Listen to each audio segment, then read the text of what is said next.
I think the first time I reached out to my community, there was a lot of hesitation, not on my end, but on theirs, because I was excited about these programs, but they were like, what is this about? We're not really sure if we need to be here. What is it? What are we going to get out of it? What are we going to deliver? But once we got over that hump and they were able to experience it, I've had no issues getting them to come back. There's never been any concern. Everyone wants to be here. No, but we designed an event to kind of help them overcome some of those issues, right? That's fair. And I think that there are some institutional challenges when it comes to dealing with, even though we've removed the political aspect, there are faith challenges and certain presumptions when it comes to creating an interfaith environment.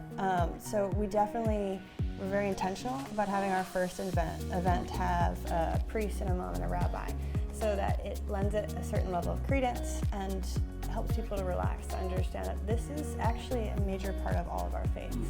I'm a student here, so I feel like that really helps, and I think some of the students here are really willing to do things like these. And that I'm saying that because our first event, which was not even official, and Austen was not even here, and we made a sukkah at our porch, and led by two of my good friends at school. And when I saw that two of my friends are really helpful and like really supportive and like really want to be part of this, I felt really well, and I felt auspicious. I was like, okay, this thing's gonna work because I might be able to bring other friends as well. So that is like one part of my community outreach. And then of course there's one of the reasons that I came here was to bring in more Afghans here, because I still know a lot of Afghans who are here in the US who have worked with the American government, the forces, whatever, in Afghanistan. Today they still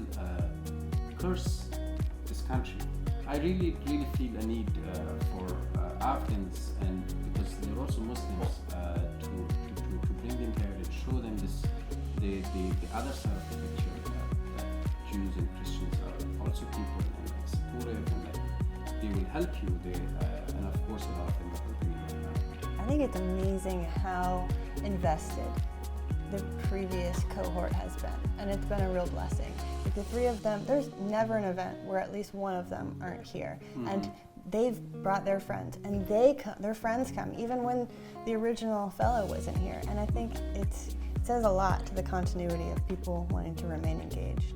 You know, whenever like people come to our events, like my friends or something, afterwards they always text me saying, you have such a like an interesting or such a weird community that that you run into people here who you wouldn't meet anywhere else, right? Like a coworker or something comes here and he runs into someone from Afghanistan who moved here 2 months ago, right? Or like it's just like so, like people say that, they always say that the people who are at our events, you won't find them anywhere else, which I think is like the highest compliment. At work, I sit next to a Muslim woman, a Jewish person, and we never talk about faith. It doesn't come out. We talk about architecture because that's what we're working on. But when you come here, there is sort of an understanding that challenging questions will come up, and this is a safe space to have those conversations. And you get deep really quickly in a friendly way, just because there's an atmosphere that allows it. That's something you wouldn't find somewhere else. What did you take us to when you went to the mosque at Georgetown? It was the Shabi Qadr, which is like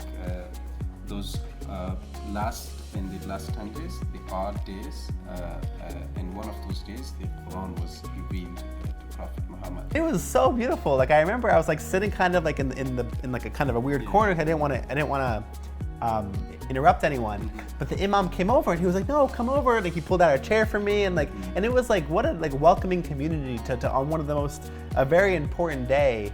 And they're welcoming a Jew and a Christian like into the space and being completely open about it. And this is an experience that like we would only get because of this house, you know. And we couldn't have 50 people there. We couldn't have 100 people there. It only would work in like the three of us, really, right? Because any other thing would like really kind of.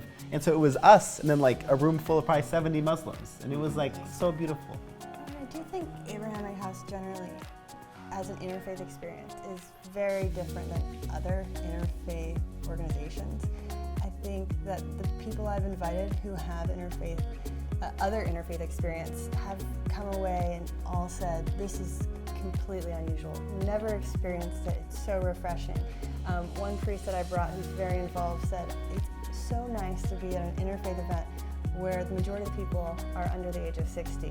And that spoke volumes to the number of young people who are craving this type of community. Anybody coming here even for once is like a big win for me, because I always feel like anybody who comes here even once either gets to know about Cedar, or either gets to know about Eid, or either gets to know about Good Friday.